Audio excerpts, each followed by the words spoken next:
여러분 안녕하십니까? 코로나19 4차 유행이 불러온 4단계 거리두기 속에 정치권에선 여야가, 여권에선 정부와 여당이 재난지원금을 두고 각자의 길을 고집하면서 하나로 모이질 않고 있습니다. 여야 대표가 전 국민한테 재난지원금을 지급하기로 합의했다고 발표했다가 사실상 번복하는가 하면 홍남기 부총리는 정치적 결정을 따를 수 없다면서 정부 원안대로 가겠다는 입장을 분명히 했습니다. 세 갈래로 갈라진 길, 먼저 정부의 입장부터 조명아 기자가 보도합니다. 33조 원 규모인 정부 2차 추경안의 핵심은 소득 하위 80%에 지급할 재난지원금 8.7조 원, 소상공인 피해지원금 3.9조 원, 그리고 신용카드 캐시백 1.1조 원의 예산입니다. 이 가운데 민주당은 재난지원금의 경우 지급 대상을 가려야 하는 행정비용만 700억 원이 추가로 들고 또 작은 차이로 누군 주고 또 안 주는 형평성 문제도 생긴다며 이럴 바엔 전 국민에게 지급해야 한다고 요구했습니다. 하지만 홍남기 부총리는 완강하게 반대했습니다. 굳이 20%를 뛸 이유가 뭐가 있냐면 길을 내는 건 정치가 내는 거예요. 정부는 낸 길을 따라가는 겁니다. 그렇게 정치적으로 결정되면 그냥 따라가야 되는 그런 거라고는 생각하지 않고요. 신용카드 캐시백의 경우 지금은 오히려 방역에 역행하니 차라리 1조 원의 예산을 재난지원금으로 돌려 전 국민에게 지급하자는 제안에도 홍 부총리는 내수 진작을 이유로 거부했습니다. 신용카드 캐시백 1.1조 원의 예산은 필요하지 않았을 것 같은데 어떻게 생각하십니까? 이걸 깎고 이런 제안보다는 저는 전체적으로 큰 틀에서 이 캐시백이 어떤 의미를 갖는지 좀 이해를 해줍시다. 국가부채 상황이 상대적으로 양호한 만큼 2조 원 채무 상환 대신 소상공인 지원부터 확대해야 한다는 지적도 잇따랐지만 홍 부총리는 역시 물러서지 않았습니다. 10분질도 안 되는 2조 정도를 채무에 상환하겠다는 건 저는 그렇게 할 필요가 있다고 보고요. 홍 부총리는 소상공인 지원 예산을 일부 확대하는 것 외엔 정부 안의 기본 틀을 지키겠다는 입장이어서 내일부터 시작될 국회 추경안 심사에 험로가 예상됩니다. MBC 뉴스 조명아입니다. 어제 저녁 송영길, 이준석 두 대표가 재난지원금을 전 국민한테 지급하기로 합의했다고 발표했다가 국민의힘이 몇 시간 만에 사실상 번복을 했습니다. 그 이후 여야 입장이 극명하게 달라졌는데요. 먼저 민주당은 조금 전 국민 지급을 당론으로 결정했습니다. 대신 신용카드 캐시백은 하지 않기로 했습니다. 먼저 나세훈 기자입니다. 오후 늦게 비공개 최고위원회를 마친 민주당은 전 국민 재난지원금 추진을 당론으로 확정했다고 밝혔습니다. 당초 소득 하위 80%에 지급하기로 했던 당정 합의안을 백지화하겠다며 초강경 카드를 꺼낸 겁니다. 전 국민 지원금으로 하는 것으로 사실상의 당론으로 결정을 해서 정부와 협의를 해나가기로. 그 이유로는 하위 80%를 선별하는 기준이 모호하고 형평성 논란도 우려됐기 때문이라고 했습니다. 또 방역 악화가 초래할 경기 침체를 감안할 때 향후 내수 진작을 위한 조치가 필요하다고 설명했습니다. 다만 지급 시기는 방역 상황을 봐가며 결정하기로 했습니다. 민주당은 또 거리두기 4단계 격상으로 소상공인 등의 피해가 커질 게 확실한 만큼 손실보상 재원도 늘리기로 했습니다. 이 같은 결정에 따라 추가로 필요해진 예산은 약 4조에서 4조 5천억 원, 기존 추경안의 대폭 손질이 불가피해졌습니다. 우선 신용카드 사용액의 일부를 환급하는 캐시백 제도를 없애 1조 원 남짓을 확보하고 당초 계획했던 국채 2조 원의 상환 연기도 정부와 협의하겠다는 게 민주당의 구상입니다. 캐시백은 카드회사 괜히 수수료만 주는 거 아니냐 논란도 있고 추가 세수가 들어오면 부채 상환을 하기로 하되 그 분야를 일부를 하면 한 2조 정도만 확보되면. 민주당은 국민의힘을 향해 대표끼리 전 국민 재난지원금에 합의한 만큼 대승적으로 협조해달라고 요청했습니다. 다만 국민의힘이 사실상 합의를 번복한 상황이고 보편 지급에 반대하는 홍남기 경제부총리의 입장이 확고한 만큼 적잖은 진통이 예상됩니다. MBC 뉴스 나세웅입니다. 당 대표끼리 합의하고 당 대변인이 발표까지 했는데 발표 직후 국민의힘 내부가 발칵 뒤집어지면서 결국 100분 만에 전 국민 지급을 없던 일로 사실상 번복을 했습니다. 원내대표는 아예 합의 자체가 없었다고 부인했습니다. 이준석 대표의 리더십은 크게 흔들리고 있습니다. 이어서 김정인 기자입니다. 송영길, 이준석, 여야 당대표의 만찬 뒤에 나온 깜짝 합의문. 전 국민에게 재난지원금을 지급한다를 오늘 합의를 하신 것 같고요. 말 그대로 그렇게 해석하시면 되겠습니다. 재난지원금을 국민 모두에게 지급하는 건 포퓰리즘이라며 강력히 비판해온 국민의힘이었기에 더 주목되는 합의였습니다. 하지만 합의는 100분도 채 넘기지 못했습니다. 당내 협의도 없이 당의 철학까지 마음대로 뒤집었다는 국민의힘 의원들의 반발이 터져나왔고 이 대표는 김기현 원내대표와 심야에 긴급 회동한 뒤 먼저 손실보상을 두텁게 하고 재원이 남으면 전 국민 지원금을 검토한다는 뜻이었다며 수습에 나섰습니다. 하지만 김기현 원내대표는 오늘 합의란 것 자체가 없었다며 당대표 합의를 부정하고 나섰습니다. 전 국민 지원한다고 합의했다라고 하는 사실 자체가 팩트가 아니기 때문에 정전의 입장과 똑같은 입장을 가지고 우리는 앞으로도 추경을 심사할 것입니다. 결국 이 대표는 합의가 아닌 가이드라인에 가까운 것이라며 크게 물러섰습니다. 민주당은 반발했습니다. 윤호중 원내대표는 여야 대표 간 합의가 이렇게 가벼워서 되겠냐고 지적했고 이 대표가 100분 만에 말을 바꿨다며 100분 쇼였냐는 비판도 나왔습니다. 80% 지원할 바에야 그 선별하느라고 논란이 너무 많기 때문에 100% 지원한 게 맞다 이렇게 말씀을 주셨고 잘 합의가 됐는데 야당 내부에서 반발이 있는 것은 안타깝고 우려는 국민의힘 내부에서도 잇따라 표출됐습니다. 중진 김태흠 의원은 원외 당대표가 국회의 권한인 추경 편성까지 합의한 월권 행위라며 아직도 패널처럼 이것저것 가리지 않고 언급하면 곤란하다고 원색적으로 비판했습니다. 또 홍준표 의원도 전 국민에게 용돈 뿌리는 추경은 반대한다고 지적했고 원희룡 제주지사도 독단적 스타일로 인식되면 리더십이 성립되기 어렵다고 말하는 등 이 대표의 리더십을 둘러싼 우려가 점점 커지고 있습니다. MBC 뉴스 김정인입니다. 네, 거리두기 4단계 이틀째 어제도 현장을 확인했지만 저녁 6시 이후 자발적인 코로나 통행 금지 현상이 시작됐습니다. 유동 인구가 많기로 유명한 번화가도 예외가 아닌데요. 오늘은 서울 강남역을 연결합니다. 자, 정상빈 기자. 역시 거리가 상당히 한산해 보입니다. 네, 저는 지금 강남역 먹자 골목에 나와 있습니다. 4단계 격상과 함께 직격탄을 맞은 모습인데요. 제 옆에 보이는 이 일식 주점은 평일에도 16개 테이블이 가득 찰 정도로 손님이 많은 곳인데 지금은 절반 넘게 비어 있습니다. 어제 저녁에도 손님은 단 3팀, 6명이 전부였다고 하는데요. 이만큼 3달 반 동안, 문을 연 지 3년 반 동안 이렇게 장사가 안 되는 건 처음이었다고 합니다. 옆 건물에는 양대창 음식점이 있는데 그곳은 아예 문을 닫은 상태입니다. 어제부터 2주 동안 영업을 중단하겠다는 안내문이 붙어 있습니다.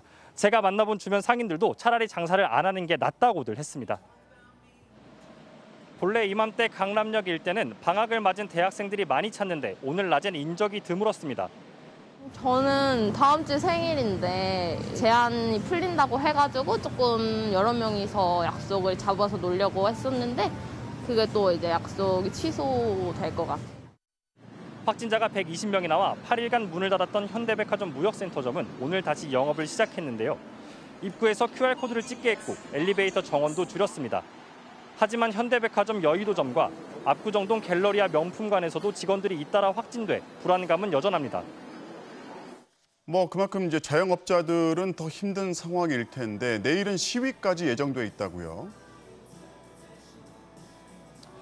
네, 자영업자들은 이미 1년 넘게 매출이 줄어왔다면서 4단계 격상에도 손실보상이 없으면 더 버티기가 힘들다고 호소했습니다.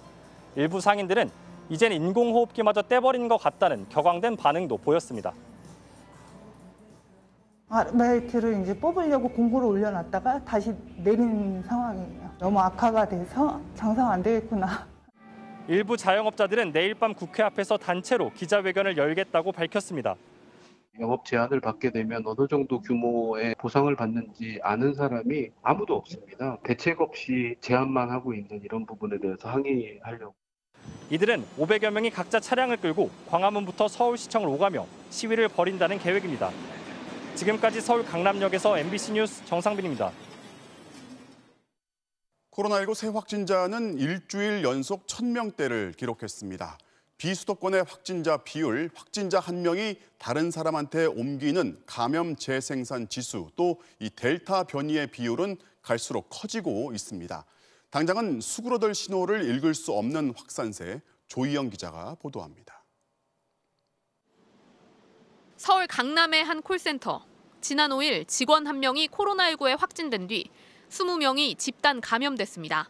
많은 업무상 비말 발생이 많았을 것으로 보이고 자리에서 음식을 취식하거나 동료간 함께 식사를 하며 전파된 것으로 보고 임시 선별 검사소를 찾는 시민들도 여전히 많았습니다.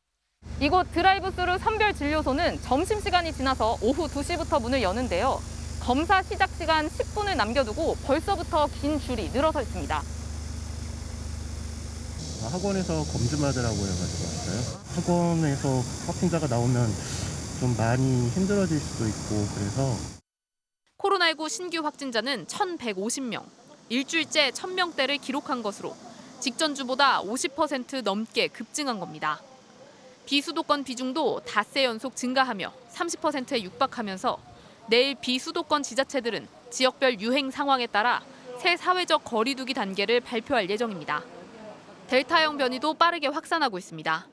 최근 일주일 사이 주요 변이 감염자 중 70%인 374명이 델타형 변이 감염자였습니다. 국내 델타 변이 검출률도 직전 주보다 2배 이상 증가했습니다. 최근 69명의 확진자가 나온 인천 미추홀구 초등학교 집단 감염 등 11건의 집단 감염에서 델타 변이가 검출됐습니다. 또 이번 4차 유행의 경우 세대 간 전파는 줄고 비슷한 연령으로 감염이 전파되는 경향이 뚜렷한 것으로 확인됐습니다. 특히 20, 30대와 40, 50대의 경우 확진자의 60% 이상이 같은 연령대의 확진자를 접촉해 감염됐습니다. 주로 지인, 동료들 간의 접촉과 모임을 통한 전파가 있었으며 한 유행이 다시 다른 유행으로 재전파하는 경향을 시사하는 것입니다. 오늘 오후 6시 기준 확진자 수는 1,288명으로 어제 같은 시간보다 385명 늘었습니다. 이에 따라 내일 발표될 신규 확진자는 1,500명 안팎으로 최다를 기록할 것으로 예상됩니다. MBC 뉴스 조희영입니다.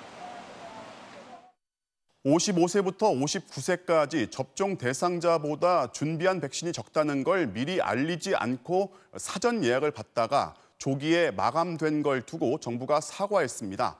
다만 백신이 부족해서 실제 접종이 지연되지는 않을 거라고 했습니다. 서울시와 경기도의 자율 접종도 오늘부터 시작됐습니다. 백신 관련 속보는 박진주 기자입니다. 경기도 성남의 한 예방접종센터. 지방자치단체가 자체적으로 정한 대상에게 접종하는 이른바 자율접종이 오늘부터 시작됐습니다. 우선 대상은 서울과 경기 지역의 학원과 운수업 종사자, 택배기사 등 대면 접촉이 많은 34만여 명으로 26일부터는 전국의 지자체로 확대됩니다. 접종에는 이스라엘과의 백신 맞교환을 통해 지난 7일 들어온 화이자 백신이 활용됐습니다.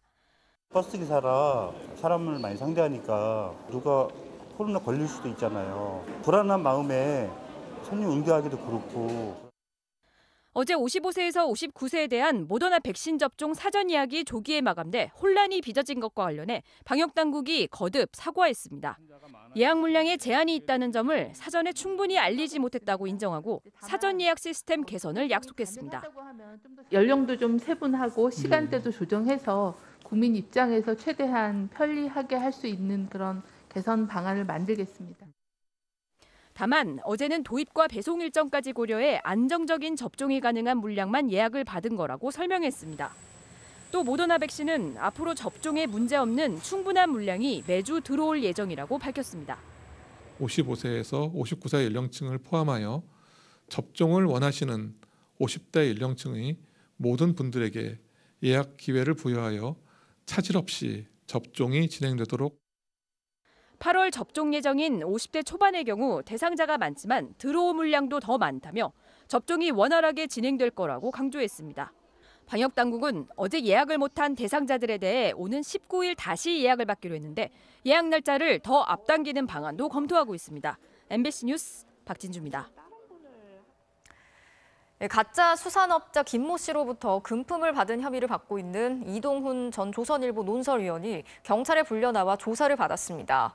이 전 논설위원은 윤석열 전 검찰총장 측의 대변인을 맡았다가 자진 사퇴를 했었는데 이번 수사가 정치 공작이라고 주장했습니다. 신재웅 기자가 취재했습니다. 경찰에 불려 나와 8시간 동안 조사를 받은 이동훈 전 조선일보 논설위원. 취재진들이 둘러싸고 질문을 하자 입을 열었습니다. 의원님, 룸살롱 접대 몇 차례 받으셨는지? 성실히 전화 받았습니다. 자, 답변 드릴게요. 윤석열 전 검찰총장 측 대변인으로 임명됐다 돌연 사퇴했던 이 전 논설위원은 이번 수사가 공작이라고 말을 이었습니다. 제 얼굴과 이름이 언론에 도배가 됐습니다. 윤 총장이 정치 참여를 선언하던 그날입니다. 사태가 걷잡을 수 없이 커졌습니다. 공작입니다. 자, 가겠습니다. 여권의 보복성 수사라는 주장도 폈습니다. 여권, 정권에 사람이라는 사람이 찾아온 적이 있습니다.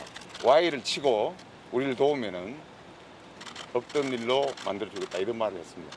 질문 하나 받아주십시오. 하지만 Y가 누구인지 공작이라는 구체적인 증거는 설명하지 않은 채 택시를 타고 현장을 빠져나갔습니다. 이 전 논설위원은 가짜 수산업자 김모 씨로부터 골프채 등 금품을 수수해 청탁금지법을 위반한 의혹을 받고 있습니다.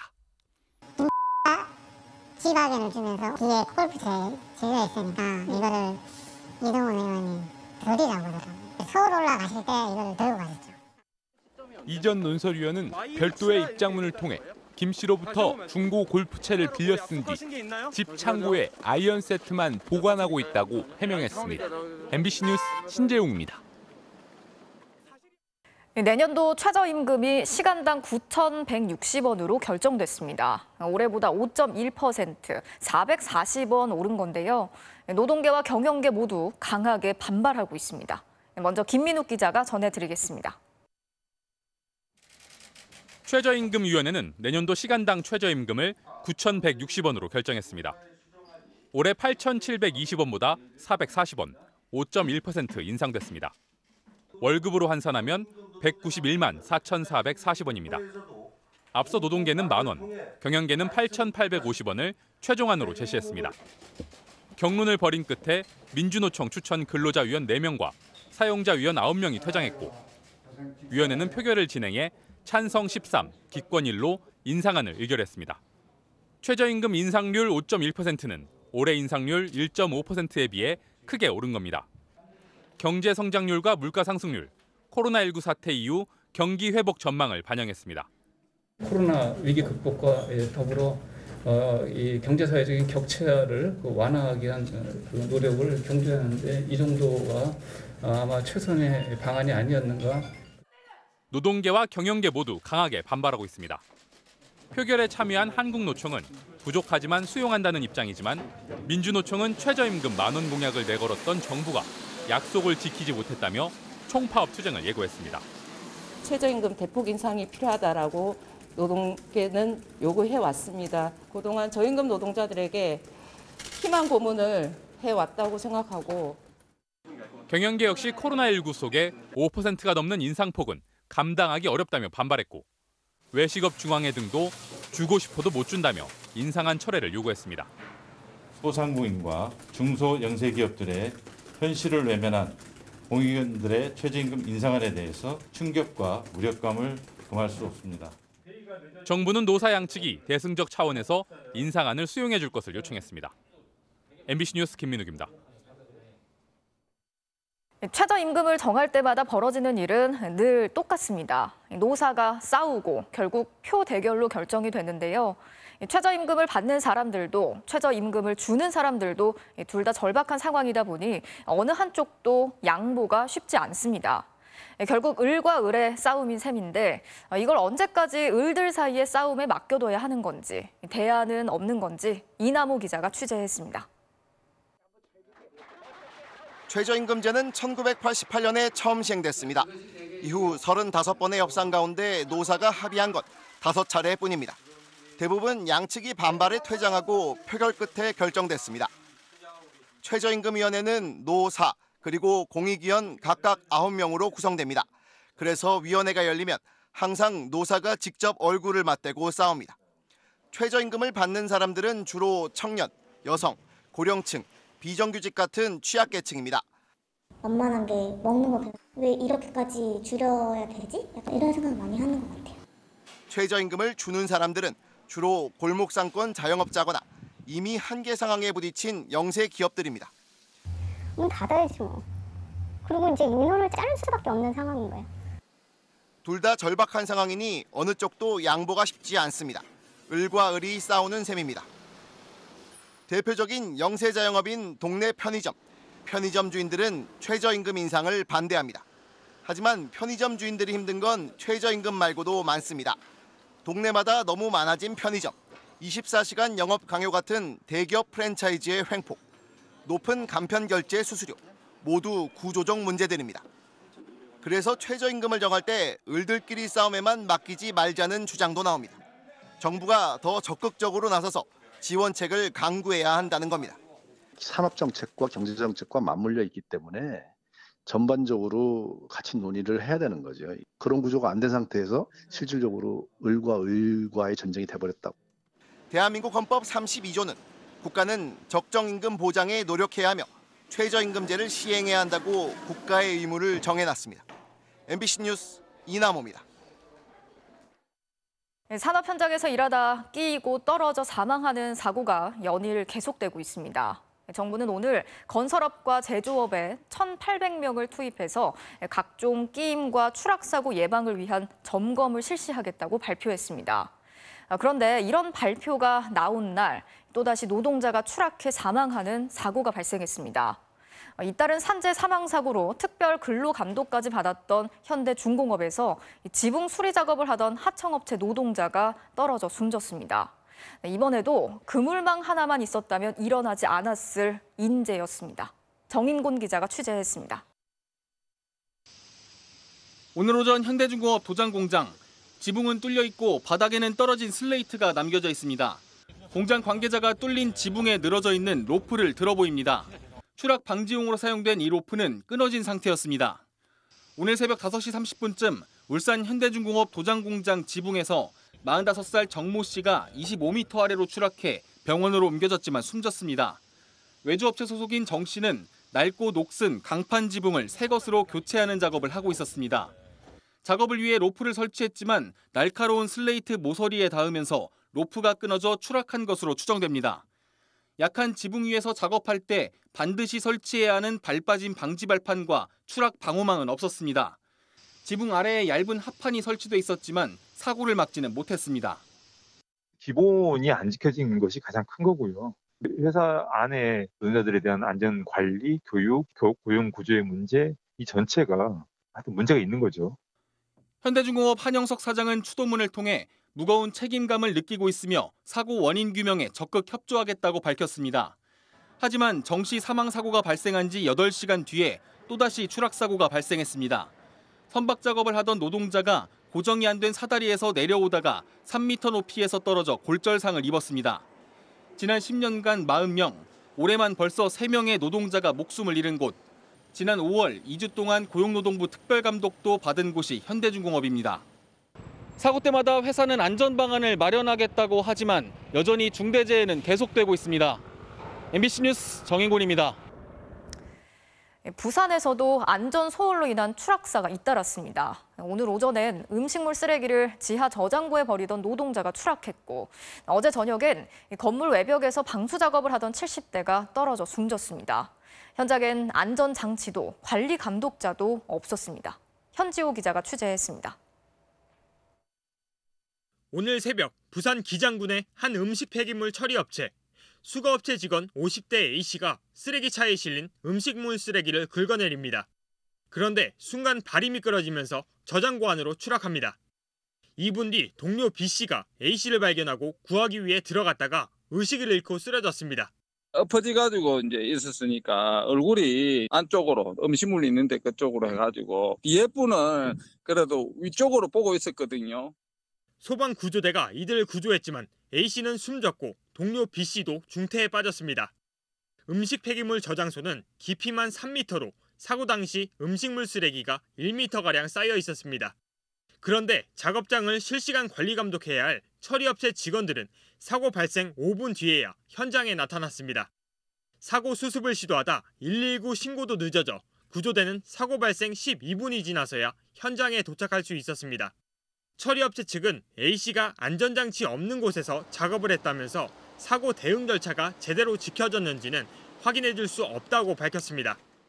구조하는데 대응도 다 했고 또 프레임도 갖춰져 있고 사다리도 돼 있고 지금 상황에서는 제가 대신 바로바로 즉각까지 답을 해드릴 수 있는 게.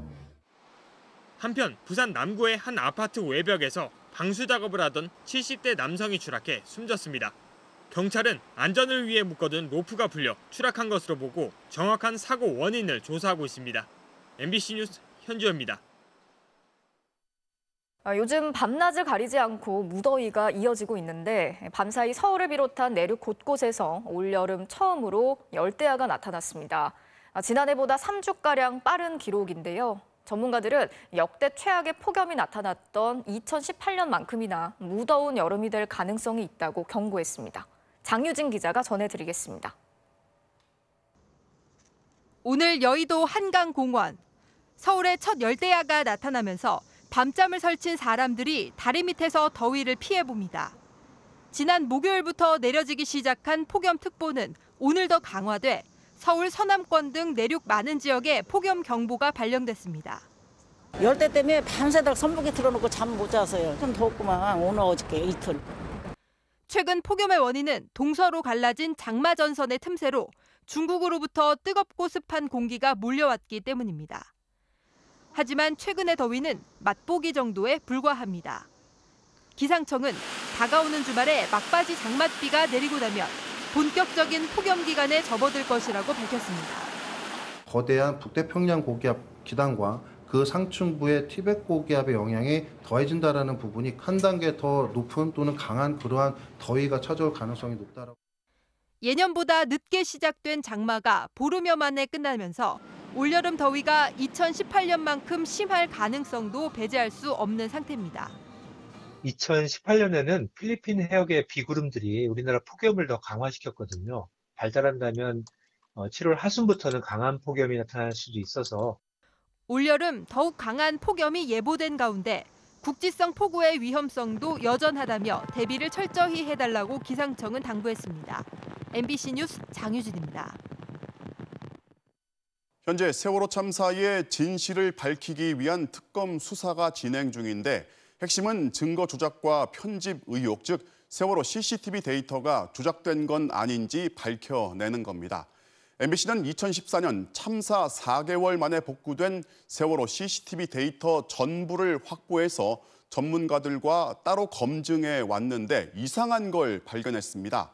CCTV 영상으로만 가득해야 할 자리에 TV 예능 프로나 강남스타일 같은 노래 파일이 무더기로 나온 겁니다.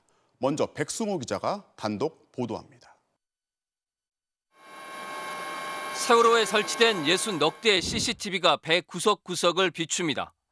조타실을 나와 바람을 쐬는 선원과 통제구역 복도를 지나다니는 승무원, 또 식당과 매점을 이용하는 단원고 학생들도 보입니다.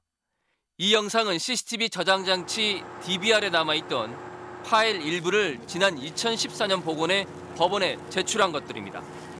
작년 말 MBC는 당시 복원됐던 파일 전체 3.68TB 분량을 세월호 유가족들로부터 입수해 분석했습니다. 여기 데이터가 있습니다. 여기서 복구를 돌려보겠습니다. 그런데 복원한 파일 가운데 특이한 영상이 속속 드러납니다. 영상은 지난 2010년 방송된 KBS 예능 프로그램인 1박 2일을 편집한 겁니다. 촬영한 곳은 세월호와 쌍둥이 배로 불렸던 오하마나호. 분량은 각각 1분 44초와 2분 5초 길이 2개의 파일로 되어 있습니다. 오빤 강남스타일. 노래도 있습니다. 가수 싸이의 강남스타일, 김건모의 빗속의 여인 등 15곡, 전체 1시간 분량입니다. CCTV 영상과 전혀 상관없는 음원과 영상이 복원한 파일에 포함되어 있는 겁니다. 원본의 데이터를 온전하게 잘 들어온 건지를 사실 추후에 다시 한번 검증을 해봤어야죠. 그땐 그런 과정은 없었던 것 같아요. 그냥. 추적한 결과 이들 영상의 출처는 세월호에 있던 노트북 컴퓨터였습니다. 이 컴퓨터 안에는 실제로 1박 2일 프로그램이 편집된 5분 52초 분량의 영상이 담겨 있었습니다. CCTV 저장 장치에 있던 영상과 비교하면 일부가 2개로 나뉘어졌을 뿐 내용은 정확히 일치합니다. 노래 파일 역시 이 컴퓨터 안에서 그대로 발견됐습니다. 의문점은 당시 이 노트북이 선내 방송에 영상을 띄우거나 노래를 재생하기 위해 쓰였을 뿐 CCTV 저장 장치에는 어떤 식으로도 연결되어 있지 않았다는 겁니다. 누군가가 그 컴퓨터에 손을 대지 않았다 그러면은 그 영상만 있어야 되는 게 원칙입니다. 정상적인 상황이라면 그거는 있을 수 없는 거고요. 이번 복원 파일 검증은 MBC가 고려대 정보보호대학원 이상진 교수팀과 또 다른 민간 포렌식 전문업체와 함께 진행했습니다. MBC 뉴스 백승호입니다. 중요한 건 예능 방송이나 노래 파일이 왜 거기에 들어가 있는지 그 이유입니다. 데이터를 복구하는 과정에 과학적인 오류나 실수인지 아니면 무언가를 숨기기 위한 누군가의 의도적인 조작인지를 밝혀내는 겁니다. 의심스러운 대목은 무엇인지 특검은 이걸 어떻게 밝혀낼 수 있을지 이어서 남재현 기자가 보도합니다.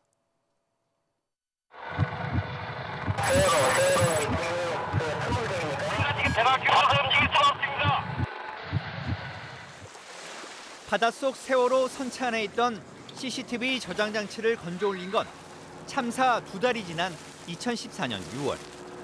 여기서 분리한 2개의 하드디스크를 여러 차례 세척한 뒤 영상을 복원하기까지 또 2달 가까이 걸렸습니다. 복원을 총괄한 건 서울의 한 사립대 컴퓨터공학과 김모전 교수. 실무는 민간의 데이터 복원 전문업체가 맡았습니다. 이 업체의 당시 복원팀장은 취재진을 만나 1박 2일 영상 파일이 뒤섞여 있다는 사실을 자신도 최근에야 알았다고 말했습니다. 뭔가 오류가 발생한 것으로 보인다고도 인정했습니다. 복원 잘못된 거 아닙니까? 라고 물어볼 수 있단 말이죠. 그건 오류라고 보여집니다. 다만 일부러 복원 파일에 손을 대거나 실수를 했다는 뜻이 아니라 복원 장비인 PC3000이 기계적 오작동을 일으켰을 가능성이 크다고 주장했습니다. 손상된 하드디스크에서 강제로 자료를 추출하는 거이다 보니까 그 과정에서 어떤 문제가 발생을 한 것 같아요. 그 이상은 저도 잘 모르겠습니다. 하지만 복구 과정에 정확히 어떤 문제가 있었는지 확인할 방법이 없습니다. 당초 법원은 복원 과정을 동영상으로 촬영해 제출하라고 했지만 지켜지지 않았습니다. 기록을 남기지 말라고 하는 요청사항을 제가 받아들인 제 잘못도 있는 것 같아요. 저는 근데 그게 법원의 요청사항인 줄 알았어요. 작업 과정을 근접 촬영한 캠코더 영상이 분명히 존재하지만 소재는 알 수가 없습니다. 또 복원업체는 당시 복원 장비인 PC3000이 이미 폐기됐으며 작업 기록도 전혀 남아있지 않다고 주장했습니다. 로그 파일을 가지고 분석을 하면은 거기 하드디스크에 적히는 모든 행위들을 다 알 수가 있습니다. 파일을 바꿔치기 했다든지 일부러 데이터를 삭제했다든지. 복원을 총괄한 김 전 교수는 MBC 질의에 답변을 일절 거부했습니다. 그래서 이거 굳이 해명 안 할 거예요. 제가 그냥 그 어려운 상황에서 살 때 이런 그 문건 왜 작성 안 했냐, 이런 거 왜 빠졌냐 이러고 자빠진 거예요. 특검은 CCTV 데이터 검증을 국립과학수사연구원에 다시 맡긴 것으로 확인됐습니다. 특검의 수사기한은 다음 달 10일. 세월호 유가족은 이번에야말로 의혹의 실체가 드러나길 기대하고 있습니다. MBC 뉴스 남재현입니다. 대선 여론조사를 두고 주요 주자들이 이제 공개적으로 민감하게 반응하고 있습니다. 여권에서는 이재명 지사 측이 이낙연 전 대표 측을 향해 문제를 제기했고 야권에서는 윤석열 전 총장 측이 한 기관의 여론조사 중단을 두고 의혹을 제기했습니다. 이기주 기자입니다. 이틀 전 민주당 예비경선 결과 발표 직후 SNS 등에 유포된 출처 불명의 글입니다. 이재명, 이낙연 두 후보의 격차가 미세한 가운데 이낙연 후보의 수치 옆에 당원 투표에선 이낙연이 더 앞섰다라고 적혀 있습니다. 이날 유포된 이런 유형의 글 가운데는 이재명 후보가 크게 앞선 버전도 또 추미애 후보가 약진한 듯한 버전도 있었습니다. 민주당 선관위는 모두 허위 정보라며 적발되면 강력히 제재하겠다고 경고했습니다. 전혀 사실과 다르고 이에 대해서 거짓말로 허위사실을 유포하면 좌시하지 않겠다 이런 경고말도 했지 않습니까? 네. 이재명 후보 측은 또 이낙연 캠프 인사들이 여론조사 결과를 왜곡해서 유포하고 있다는 불만도 제기하고 있습니다. 이낙연 후보 측이 대선 주자 지지율 추이를 그래픽으로 재가공해 홍보하는 과정에서 이재명 후보와의 지지율 격차를 과도하게 좁혀서 표현했다는 겁니다. 이낙연 후보 측은 일부 그런 면이 있다고 인정하면서도 이재명 후보 측이 너무 예민하다는 반응을 보였습니다. 야권에선 윤석열 전 검찰총장이 여론조사 외압 의혹을 제기하고 나섰습니다. 자신이 줄곧 앞선 것으로 나왔던 특정 조사기관의 여론조사가 돌연 중단됐다며 여권의 정치적 압력 때문 아니냐는 겁니다. 민주당은 윤 전 총장 측이 근거도 없이 억측을 부린다며 본인 지지율이 떨어지는 것을 왜 남 탓을 하느냐고 반박했습니다. 해당 조사 의료기관인 머니투데이도 조사 중단에는 어떤 외압도 없었다고 일축하며 진영 싸움에 언론을 끌어들인 윤 전 총장 측의 유감을 표했습니다. MBC 뉴스 이기주입니다. 일본의 독도 도발이 갈수록 도를 넘고 있습니다. 일본 방위백서가 오늘 한국의 국무회의 같은 각의를 통과했는데 독도가 일본 땅이라는 기존 주장을 되풀이한 것을 넘어서 우리한테는 일상적인 영토 방위 훈련인 이 독도 방어 훈련까지 문제를 삼았습니다. 도쿄에서 고현수 특파원이 보도합니다. 일본 가기가 채택한 올해 방위백서입니다. 첫 장부터 다케시마, 독도가 나옵니다. 일본 고유 영토인 독도 문제가 여전히 해결되지 않은 채 존재한다고 썼습니다. 17년째 같은 주장입니다. 다음 장 지도에선 독도 부분에 다케시마 영토 문제라고 표시하며 독도를 분쟁 지역화하려는 의도를 드러냈습니다. 이어 한국과의 방위 협력에 관해 기술하면서 4가지 과제를 들었습니다. 국제 관함식에 우길기를 내건 자위대 참가 거부, 한국 구축함이 일본 초계기에 레이더를 비춘 사건, 독도 주변의 독도 방어 훈련, 지소미아, 한일 군사정보 보호협정 종료 통고 등입니다. 올해 방위백서는 지난해와 달리 이를 한국의 부정적 대응이라고 규정하며 비난 수위를 높였고 특히 독도 방어 훈련까지 새로 추가했습니다. 군과 해경이 1986년부터 실시해온 정례 훈련인데 새삼 트집을 잡는 겁니다. 日本国有の領であることに鑑み、こうした訓練は受け入れられず極めて遺憾であり 또 2019년 러시아 공군기가 독도 상공을 침범해 우리 전투기가 경고 사격을 한 사건에 대해서도 한국에 항의했다고 적었는데 당시 러시아는 이 문제를 한국과만 협의했습니다. 한국 국방부는 항의 성명을 냈고 외교부는 일본 총괄공사를 조치해 강하게 항의했습니다. 우리 정부는 근본 방위백서를 포함 일본 정부가 최근 독도에 대한 부당한 주장을 강화하고 있는 점을 지적하며 이에 대한 강한 유감을 표시한다. 방위백서뿐만 아니라 일본은 도쿄올림픽 홈페이지에 독도를 일본 영토로 표기하는 등 기회가 있을 때마다 독도 도발 수위를 높여가고 있습니다. 도쿄에서 MBC 뉴스 고현승입니다. 남아프리카 공화국에서 대규모 폭동과 약탈 사태가 걷잡을 수 없이 번지고 있습니다. 전직 대통령의 구금에 항의하는 시위가 코로나 봉쇄령, 경제난까지 맞물려서 폭동으로 이어진 건데요. 현지에 있는 한국 기업 공장도 약탈을 당하고 불에 전소되는 등 피해가 잇따르고 있습니다. 신정현 기자가 전해드리겠습니다. 마트에 침입한 폭도들이 마구잡이로 물건을 약탈합니다. 생필품에서부터 매트리스, 냉장고, 안마의자까지 닥치는 대로 끌고 갑니다. It's a disaster. It's like everyone lost, you know. Everyone. Most of the shop, there's no shop left here. There's nothing left here. 인근 다른 도시에선 대형 쇼핑몰이 큰 화염에 휩싸였습니다. 경찰이 강경 진압에 나섰는데 현재까지 시위대 10명이 숨졌고 500명 정도 체포됐습니다. 도심이 무법천지로 변하자 군부대까지 긴급 배치됐습니다. Law-abiding citizens have been threatened and intimidated. I have today authorized the deployment of The Defense Force personnel 폭동의 시작은 정치적 이유였습니다. 제이콥 주마 전 남아공 대통령이 부패 혐의 등으로 수감되자 그의 지지자들이 항의 시위를 벌였습니다.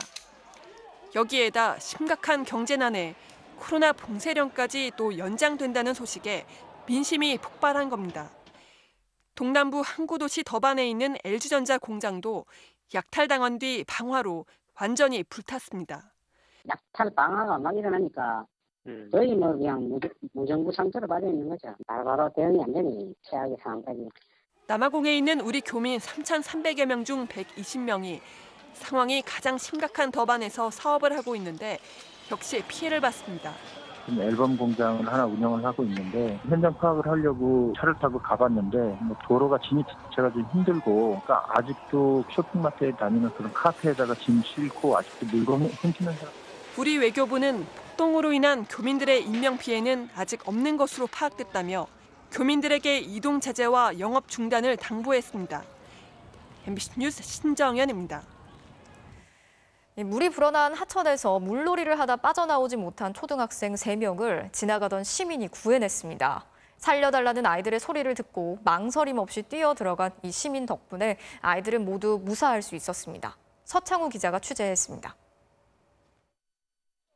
경남 함안군의 한 하천. 황급히 달려온 구급대원이 산책로에 누워있는 남자아이에게 다가가 말을 건넵니다. 괜찮아? 물 많이 먹은 것 같아?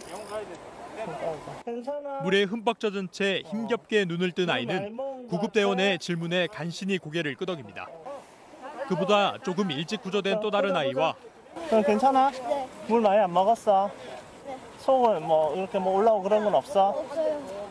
인근 수풀에 쓰러져 있던 아이까지 모두 3명이 구조됐습니다. 무슨 일 있어요? 아니 애가 입에서 피도 나오고 코에도 나오더라고. 빨리 조절을 좀 해요.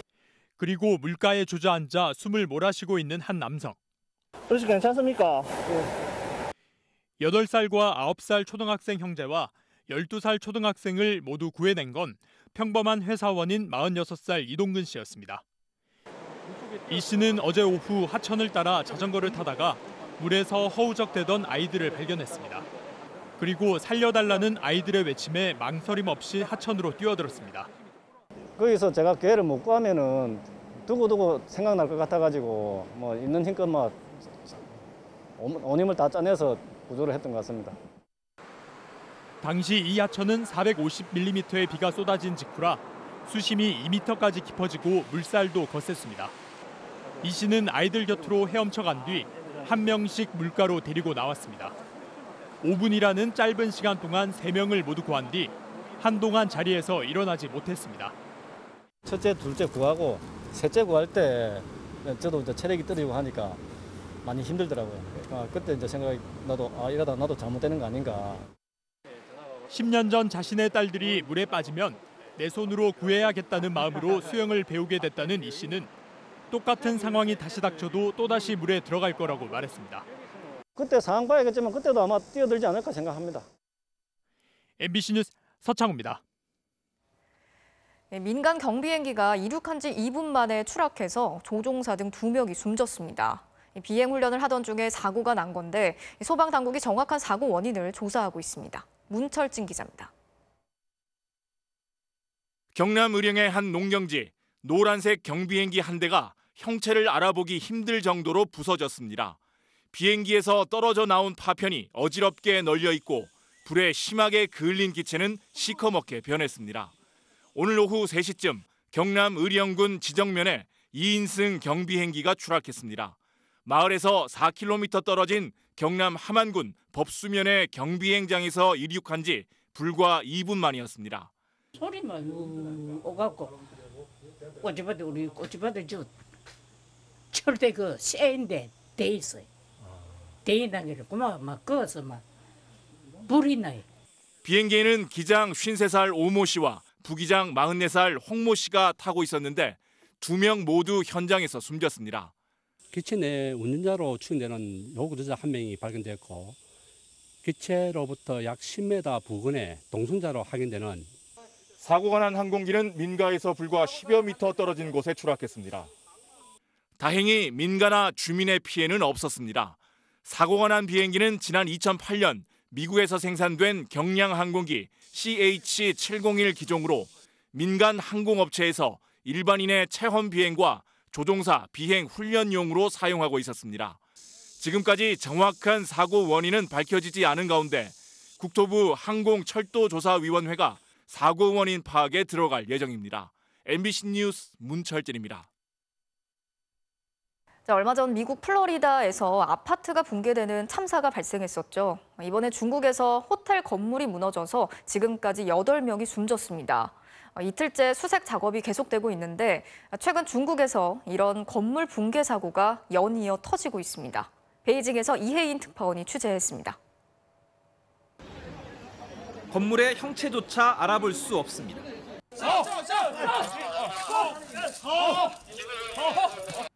콘크리트 더미에 깔려있던 생존자를 소방대원들이 구조합니다.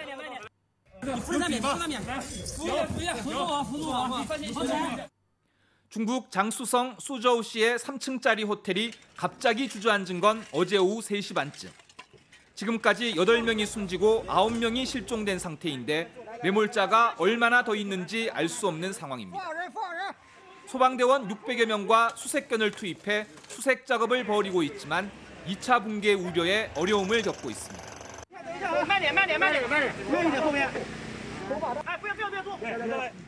사고가 난 호텔은 3년 전 문을 열었지만 건물은 지어진 지 30년이 넘었습니다. 붕괴 원인은 아직 알려지지 않고 있는데 최근 건물 지하에서 공사가 진행 중이었던 것으로 알려졌습니다. 没房间了嘛，就住在3楼，就明显听到它有那个敲墙的那个声音嘛，地下室在装修嘛。 지난해 3월엔 격리시설로 쓰이던 푸지엔성의 7층 호텔이 무너져 29명이 숨졌습니다. 당시에도 1층 점포 개조 공사를 하다 내력 기둥에 변형이 생긴 게 원인이 됐습니다. 지난달엔 후난성에서 완공된 지 3년밖에 안 된 7층 아파트가 붕괴돼 5명이 목숨을 잃는 등 최근 중국에서는 건물 붕괴 사고가 잇따르고 있습니다. 베이징에서 MBC 뉴스 이혜인입니다. 소방 공무원 딸이 순직하자 32년 만에 갑자기 생모가 나타나서 유족 급여를 챙겨간 일이 있었죠. 이걸 계기로 양육을 하지 않은 부모한테는 한 푼도 주지 말라는 이른바 공무원 구하라법이 통과를 했는데요. 유족들이 이제 생모한테는 연금도 주지 말라는 신청을 냈습니다. 조수영 기자가 취재했습니다. 응급구조대원으로 일하다 재작년 세상을 떠난 강한월 씨.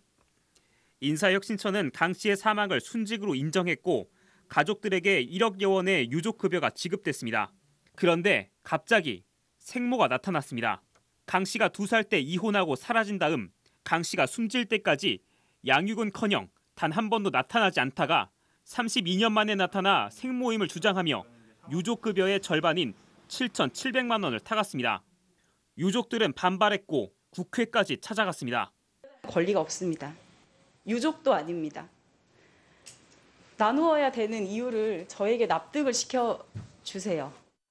아버지는 양육 의무를 지지하는 생모에 대해 양육비 청구 소송을 제기했고 재판부는 빼앗긴 7,700만 원을 양육비 명목으로 되돌려줄 것을 명령했습니다. 하지만 일시금 외에 매달 나오는 유족연금 90여만 원은 여전히 생모 차지였습니다. 자녀 양육의 의무를 저버린 유족에게 유족급여를 제한하는 내용의 일명 공무원 구하라법이 통과된 건 그로부터 6개월 뒤였습니다.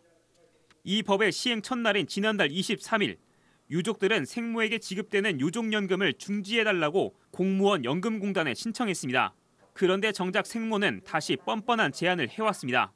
유족연금을 포기하는 대신 자신이 돌려줘야 할 양육비 수천만 원을 주지 않겠다는 거였습니다. 업무 시간이었는데 조금 큰 소리가 나기는 했었어요. 왜냐하면 당연히 줘야 될 부분에 대해서 본인이 마치 이제 있는 자기 돈에서 줘야 되는 것처럼 말을 하니까. 유족들은 유족급여를 제한한 법은 바뀌었지만 여전히 빈틈이 많다면서 상속을 제한하는 민법 개정도 시급하다고 촉구했습니다. MBC 뉴스 조수영입니다. 코로나19 확산에 따라 서울시가 운영하는 120 다산 콜센터의 전화 민원이 크게 늘면서 전화 10통 중에 3통은 아예 상담원과 연결이 되지 않고 있습니다. 알고 보니까 업무량은 폭증했지만 인력은 전혀 충원되지 않고 있어서 콜센터 직원들이 경무에 시달리고 있습니다. 구민지 기자가 취재했습니다. 죄송합니다. 현재 20명이 대기 중이며 상담사 연결까지 예상 시간은 49분 11초입니다. 다닥다닥 붙어앉은 상담사들이 밀려드는 전화를 받고 있습니다. 질문 대부분은 코로나19 관련. 백신을 맞으면 가족 모임이 가능한지, 거리두기 세부 지침은 어떻게 되는지, 코로나19 사태 이전에 비해 전화 민원이 2배 가까이 폭증했습니다. 홀수도 늘었지만은 지금 시민분들께서 질문해 주시는 내용 자체가 간단한 내용들이 아니고 예전보다도 위통화 시간은 한 1시간 정도 늘었다라고 보시면 될 것 같습니다. 하지만 상담사 수는 2017년 397명, 지금은 398명, 4년 동안 딱 1명 늘었습니다. 상담원들이 휴식 시간 1시간까지 자진 반납했는데도 2019년 87%에 달했던 전화 응답 비율은 이달 72%까지 떨어졌습니다. 시민들이 불편을 겪는 거죠. 전화 연결을 포기할 수밖에 없는 상황들이 벌어질 수밖에 없고. 참다 못한 120 다산콜센터 직원들이 1인 시위에 나섰습니다. 코로나 장기화되면서 상담사를 지쳐가고 더 이상 미루기 어렵고 인원 충원을 해야 된다. 인터넷 검색이나 챗봇이 전화 상담을 대체하고는 있지만 노인을 비롯한 사회적 약자들은 여전히 전화 상담에 의존하고 있습니다. MBC 뉴스 구민지입니다. 코로나19 확산세가 커지자 일부 언론들이 김호란 청와대 방역기획관이 새로운 거리두기 개편안을 주도했다면서 책임론을 제기했는데 정부가 이를 강하게 부인했습니다. 정부와 지자체, 관련 단체가 토론을 거쳐서 함께 만들었다고 밝혔습니다. 김아영 기자가 전해드리겠습니다. 정은경 질병관리청장은 새 거리두기 개편안을 지난달 발표하면서 방역 완화가 부각된 측면이 있었다고 인정했습니다. 거리두기 개편과 또 예방접종자에 대한 인센티브 등이 발표되면서 그 완화된 그런 메시지가 전달이 된 것 같고요. 신중하게 잘 관리하도록 하겠습니다. 하지만 새 거리두기 개편안을 만드는 과정에서 김호란 청와대 방역기획관의 의견이 대부분 관철됐다는 일각의 주장에 대해서는 사실이 아니라고 일축했습니다. 코로나19 대응 관련 정부 내 부처들 간에 이견은 없다고 반박했습니다. 제 의견이 중대본 의견과 다른 것은 아니고요. 저희가 중대본, 중수본 매일매일 회의하면서 논의를 하고 있습니다. 중앙재난안전대책본부도 새 거리두기 개편안은 올해 초부터 관련 단체와 지자체, 중앙부처가 공개 토론을 거쳐 집단지성으로 만든 것이라고 밝혔습니다. 지난달 중순만 해도 하루 확진자 수가 400명대까지 떨어져 7월부터는 방역이 완화된 새 거리두기로 가도 된다는 게 전반적인 사회 기조였다면서 김호란 방역기획관이 거리두기 전환에 역할을 했다는 건 사실관계가 맞지 않는다고 강조했습니다. 헬스장에서 음악이나 러닝머신 속도 제한을 둔 방역수칙의 실효성 논란에 대해서도 업종 관계자들과 함께 만든 것이라고 설명했습니다. 가능한 그 영업장에서 폐쇄는 줄이고 수칙을 준수하도록 그렇게 하고자 여러 그 실내체육시설 업종과 같이 협의를 해가지고. 이 같은 정부의 반박은 일부 보수 언론을 중심으로 한 방역 흔들기가 심해질 경우 4차 유행을 잡는데도 지장을 초래할 수 있다는 판단에 따른 것으로 해석됩니다. MBC 뉴스 김아영입니다.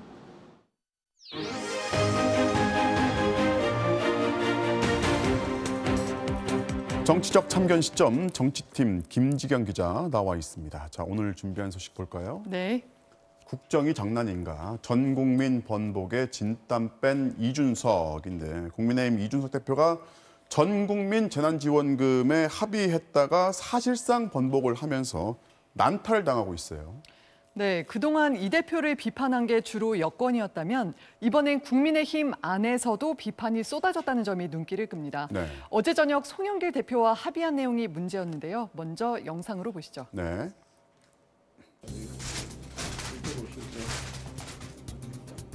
그래도 미루다 보면 못 만날 것 같아서 그냥 일찍 가서 만났어요. 협치 사안이 워낙 또 많다 보니까 빨리 만나뵈는 게 좋죠. 전 국민 재난지원금을 지급하는 방향으로 결정을 하고 지급 시기는 방역 상황을 봐서 결정하는 것으로 했습니다. 네, 이 소식이 알려지니까 전 국민 지급에 반대 입장이던 국민의힘이 발칵 뒤집혔습니다. 네. 윤희숙 의원은 당의 철학까지 마음대로 뒤집는 제왕이 되려고 하냐 그러면서 이 대표를 비판했고요. 조혜진 의원도 사실이라면 황당한 일이라면서 경위를 밝혀라 이렇게 요구했습니다.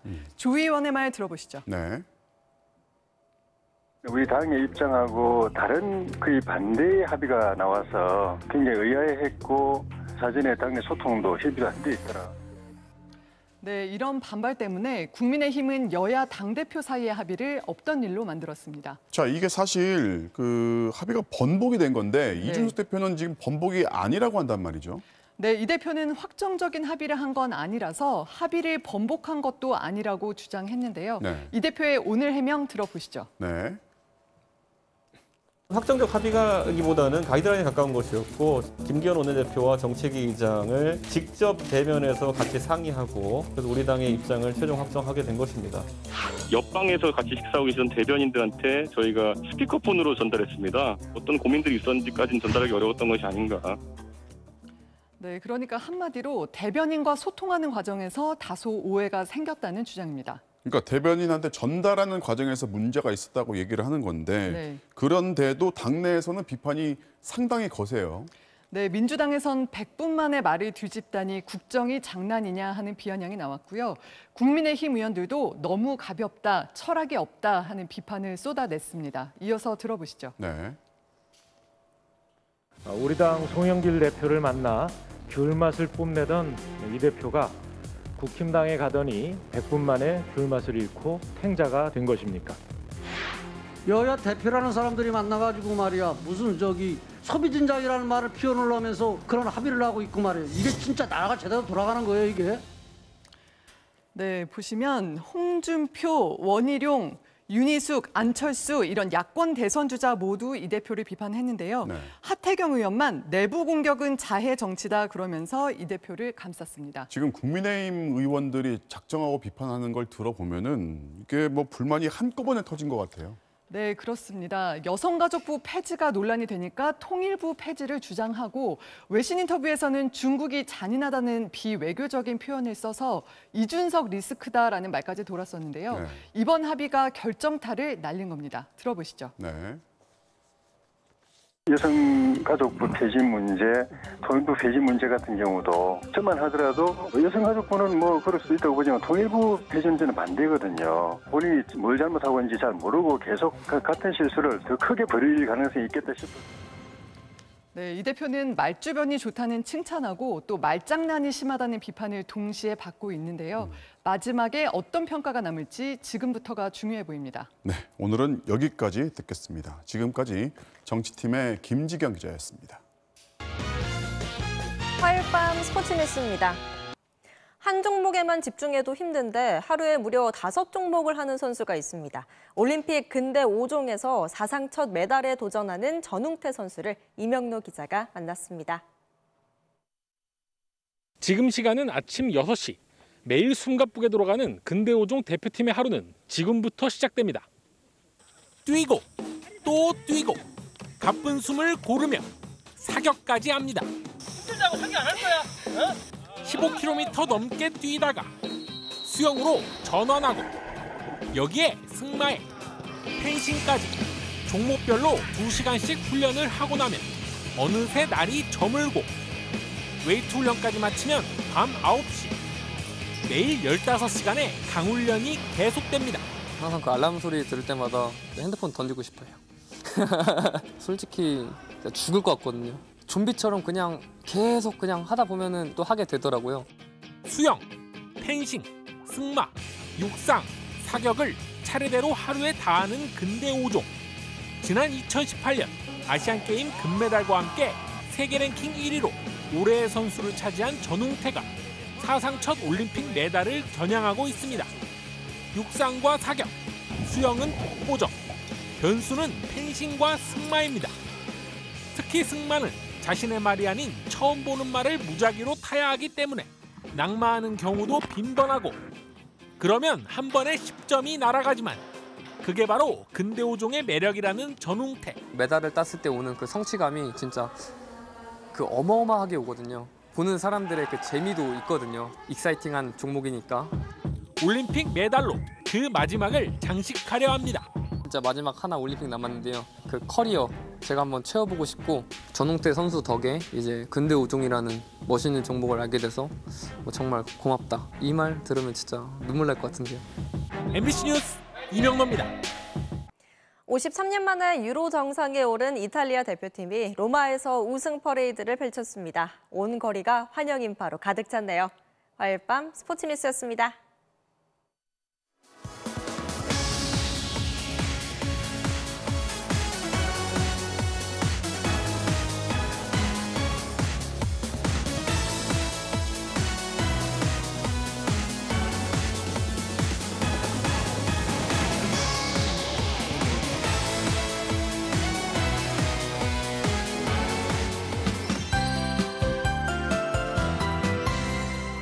장마가 쉬어간 지 오늘로 엿새째, 그 사이 때이른 폭염만 기승을 부리고 있습니다. 서울에 첫 열대야가 나타난 데 이어서 폭염경보까지 발효 중인데요. 특히 가평 신천리의 낮 기온이 사람 체온을 육박하는 36도를 넘어섰고요. 서울도 31.5도까지 올랐습니다. 이 열기는 밤사이도 식지 못해 대도시와 해안가에서는 또다시 열대야가 나타나겠습니다. 벌써 이렇게 더운데 진짜 폭염은 아직입니다. 다음 주에는 본격적인 무더위를 불러오는 북태평양 고기압이 확장을 하면서 우리나라를 완전히 덮을 것으로 보이는데요. 이에 따라 장마도 점차 끝나가겠고요. 이후로는 지금보다 더 강한 폭염이 찾아오겠습니다. 더위 대비 잘해주시기 바랍니다. 자세한 지역별 내일 날씨입니다. 서울을 비롯한 서쪽 지방의 하늘은 흐리기만 하겠고요. 경기 동부나 강원 산지 그리고 남부 내륙을 중심으로는 강한 소나기가 내리겠습니다. 아침 최저 기온은 서울 26도, 제주 27도까지 오르겠고요. 낮 최고 기온은 서울 32도, 춘천 33도, 대구도 35도까지 올라 오늘만큼 무덥겠습니다. 목요일인 모레는 소나기의 강도가 더 강해지겠고 다음 주 초반까지 전국 곳곳에 소나기와 비만 계속되겠습니다. 날씨였습니다. 네, 오늘 뉴스 마치겠습니다. 시청해주신 여러분 고맙습니다.